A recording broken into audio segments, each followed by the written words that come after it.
It was an ordinary morning until I stepped outside and saw something tucked under my car's windshield wiper. A bright pink slip of paper fluttered in the breeze. My stomach dropped. I pulled it free, my eyes scanning the bold black letters. $150 fine. Driveway violation. What? That didn't make any sense. This was our driveway, our property. I turned to look at the empty space beside my car, trying to figure out what was wrong. Then it hit me. Last night, we had a family gathering. My sister's graduation party ran late, and some relatives parked in our driveway instead of on the street. Nobody thought twice about it. I rushed inside, my heart pounding. "Dad, you need to see this." My dad, Thomas Reynolds, looked up from his coffee. He's not the type to get worked up over small things, but as a senior loan officer at First National Bank, he deals with money and rules all day. He took the paper from my hands, his forehead creasing as he read. "This makes no sense," he muttered. "A fine for too many cars in our own driveway?" Mom walked in, still in her robe, and peeked over his shoulder. "That's ridiculous." Dad grabbed his phone and dialed the HOA office. We all gathered around as the call went through. "Pinecrest Gardens, HOA. This is Karen Matthews speaking," a clipped voice answered. Dad stayed polite. "This is Thomas Reynolds from 428 Maple Drive. We received a parking violation this morning, but I believe there's a mistake." A short laugh came through the speaker. Not the friendly kind. "No mistake, Mr. Reynolds. Section 7.3 clearly states that residents may have no more than 2 vehicles in their driveway at any time. You had 5, that's a $150 fine." Dad's grip tightened around the phone. "Karen, these were overnight guests for my daughter's graduation. Surely there's some kind of exception." "Rules are rules, Mr. Reynolds. If everyone parked wherever they wanted, our neighborhood would start looking like a used car lot." Her tone was smug, like she enjoyed saying it. "The fine is due in 10 days, or it doubles." Dad clenched his jaw. And just like that, the war had begun. That night, Dad sat at the kitchen table, flipping through the HOA rulebook we barely glanced at when we moved in. The driveway parking rule was real, but it was buried deep on page 37 of a 50-page document. It wasn't something you'd notice unless you were looking for it. "This is insane," I said, reading over his shoulder. "Who actually cares about this stuff?" "People who like control," Dad muttered, rubbing his temples. The next afternoon, our neighbor, Mr. Jackson, stopped by. He had lived in the neighborhood for years, but I had never seen him look this frustrated. "She's on a power trip," he said, shaking his head.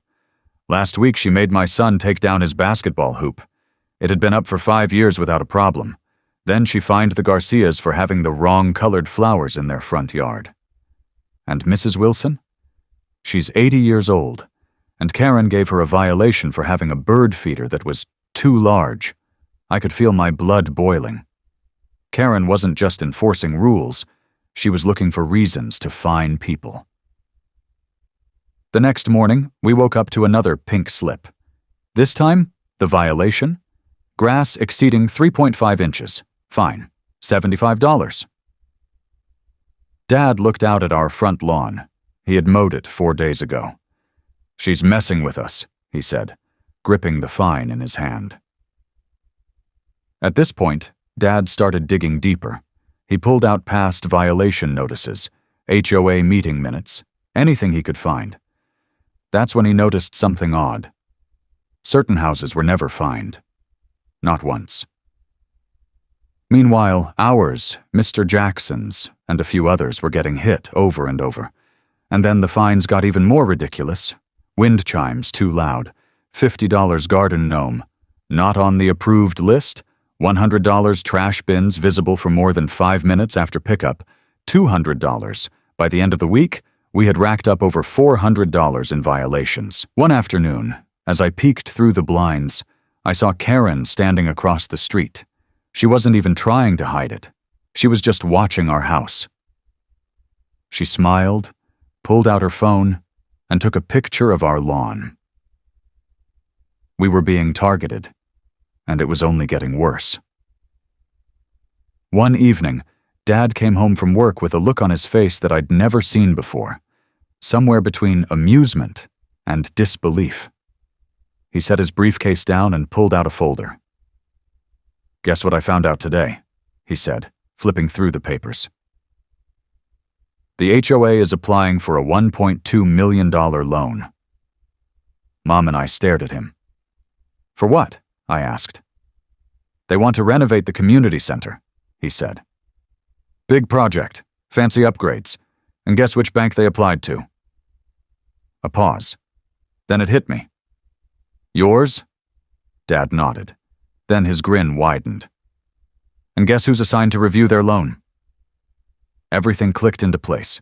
Karen had no idea that the very family she was harassing was standing in the way of her getting that money. But Karen wasn't slowing down. If anything, she was getting bolder. Another fine arrived. This time she claimed our mailbox was the wrong shade of black. Then another. Our hose wasn't properly stored. The message was clear. She wanted us gone. And we weren't the only ones. Mr. Peterson, 2 houses down, got a $200 fine for leaving his garbage bin at the curb. Too long. Mrs. Wilson, our elderly neighbor, got a violation for her bird feeder. Again. A single mother down the street, Sarah, was fined because her kid's bicycle wasn't parked correctly in their driveway. One night, Mr. Jackson knocked on our door. This time he wasn't alone. Our living room filled up with frustrated neighbors, all with pink slips in their hands. They started sharing their stories, and that's when we noticed something strange. "She's only targeting certain families," Mom said, spreading out the fines on the table. Dad listened carefully, taking notes. Then he pulled out his laptop and opened some financial documents. "Something's off," he murmured. "Look at this." He showed us the HOA's financial records. In the last year alone, they had collected $122,000 in fines. But when he cross-checked it with reported expenses, there was nothing. No new projects, no repairs, just a bunch of payments to a contractor that doesn't exist. Silence filled the room as everyone realized the truth. "They're stealing from us," Mr. Jackson finally said. Karen wasn't just abusing her power. The entire HOA board might be embezzling money, and now, Dad had the proof to bring them down. The night of the HOA board meeting, our neighborhood felt different. Usually, these meetings were half empty, just a handful of people bored out of their minds while the board made decisions without much pushback. But this time, the room was packed. Dad, Mr. Jackson, and at least 20 other neighbors walked in together. People who had never bothered with HOA meetings were showing up in force. Some held copies of their unfair fines. Others whispered among themselves, glancing at Karen, who sat at the front of the room. When she saw us, her smile faltered. She cleared her throat, shuffled her papers, and rushed through the agenda. She talked about landscaping regulations, new neighborhood signs, anything but finances. Dad sat quietly, waiting. Then, finally, when she tried to move on, he raised his hand. "Before we continue, I'd like to discuss the HOA's $1.2 million loan application." Karen stiffened. "That's confidential board business." Dad shook his head. "Actually, according to Article 4, Section 2 of the HOA bylaws, members have the right to full financial disclosure, especially when the loan is backed by our dues and property values." A murmur spread through the room. Karen forced a smile, gripping the edge of the table. "Everything is in order, Mr. Reynolds. The board is handling it." "Then why not share the financial reports with us?" Dad said smoothly. Karen's jaw clenched. Because the details are still being finalized." Dad took a step forward. Then explain the discrepancy between what the HOA has collected in fines and what's actually recorded in the financial reports. The room went silent. Karen blinked. Excuse me? Dad pulled out a folder and laid it on the table. In the last 2 months, this HOA has collected over $122,000 in fines. But according to the last financial statement, only $3,200 has been reported. Gasps. Whispers. From the back, Mrs. Garcia spoke up. I paid my fine 8 weeks ago, and you cashed my check the next day. Where did that money go? Karen's face paled. Diane, her right-hand woman, shook her head frantically. More neighbors started speaking up. Mr. Peterson, Sarah.Mrs. Wilson.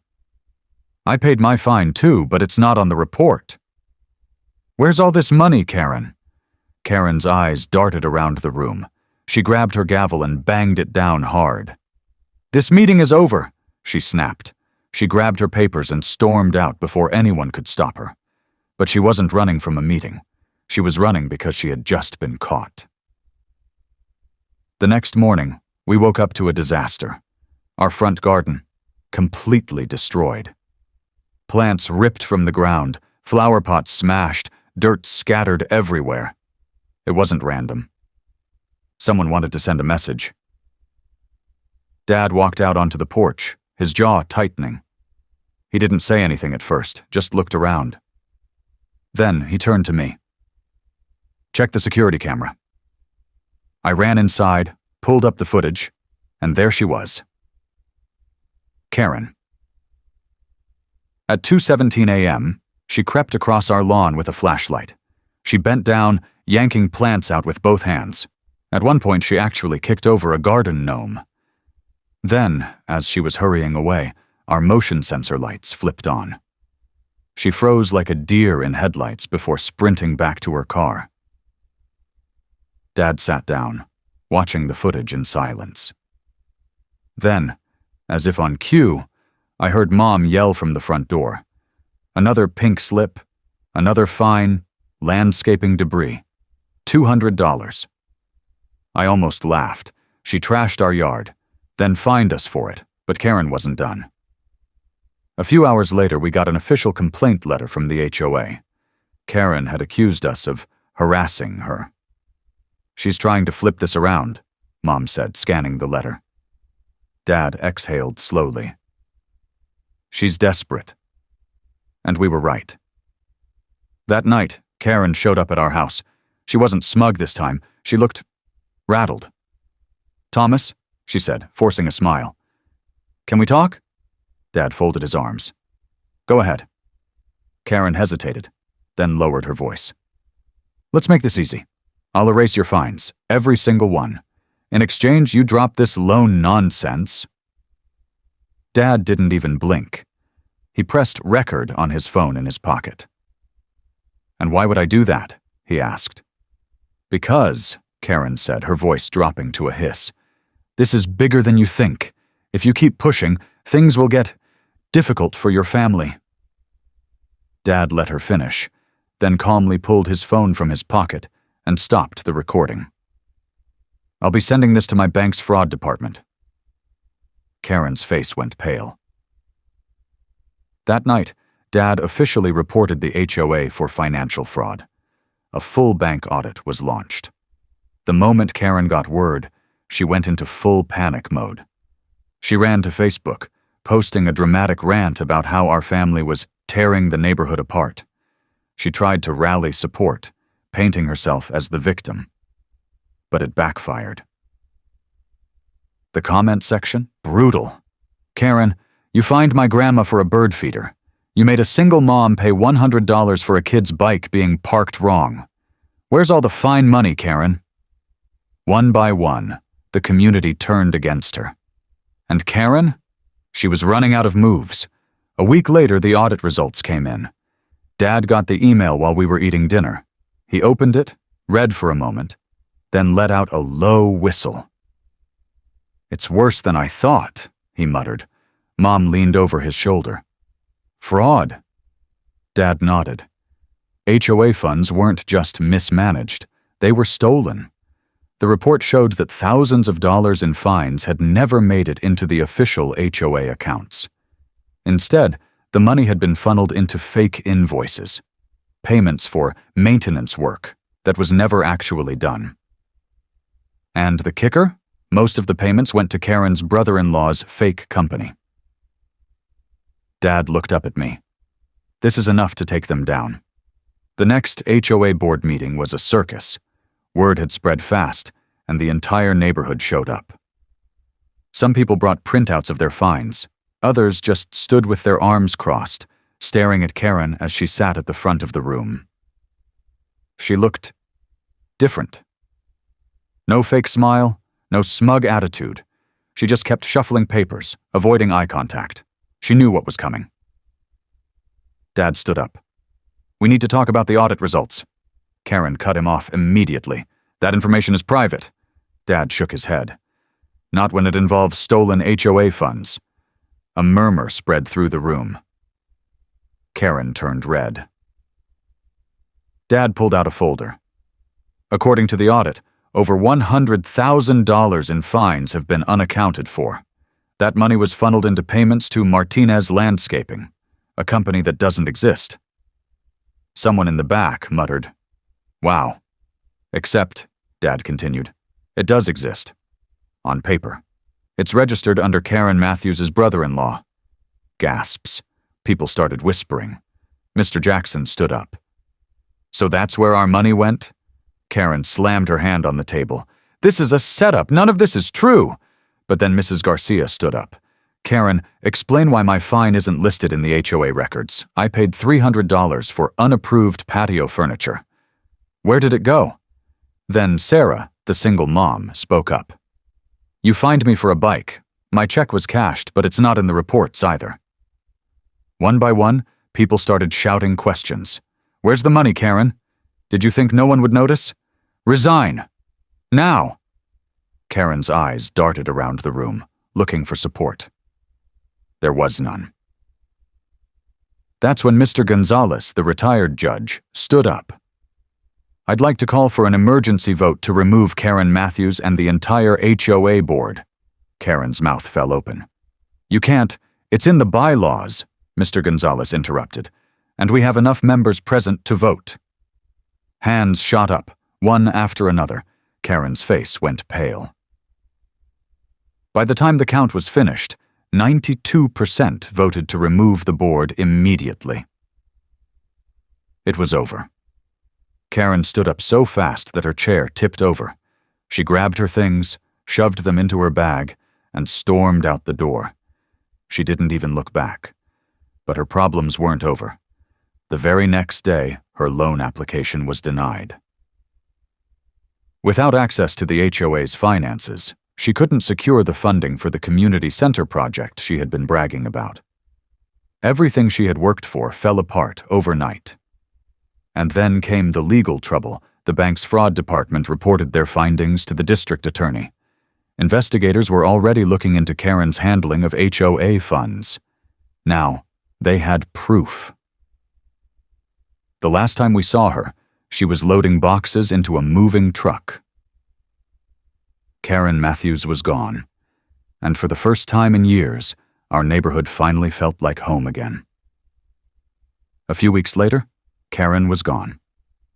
No announcement, no goodbye, just a moving truck in her driveway one morning. By the afternoon, she and her family had vanished. Her house went up for sale the next week. Nobody seemed sad to see her go. With the old board dissolved, the community elected a new HOA. This time, people actually cared about who was in charge. Mr. Jackson became the new president, and the first thing he did? Rewrite the rules to make them fair. No more ridiculous fines. No more power trips. No more Karen. For the first time in years, our neighborhood felt like a real community. People weren't afraid to park in their own driveways.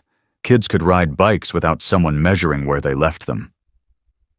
And to celebrate, we had our first ever neighborhood block party. It was huge. Music, food, lights strung up between houses.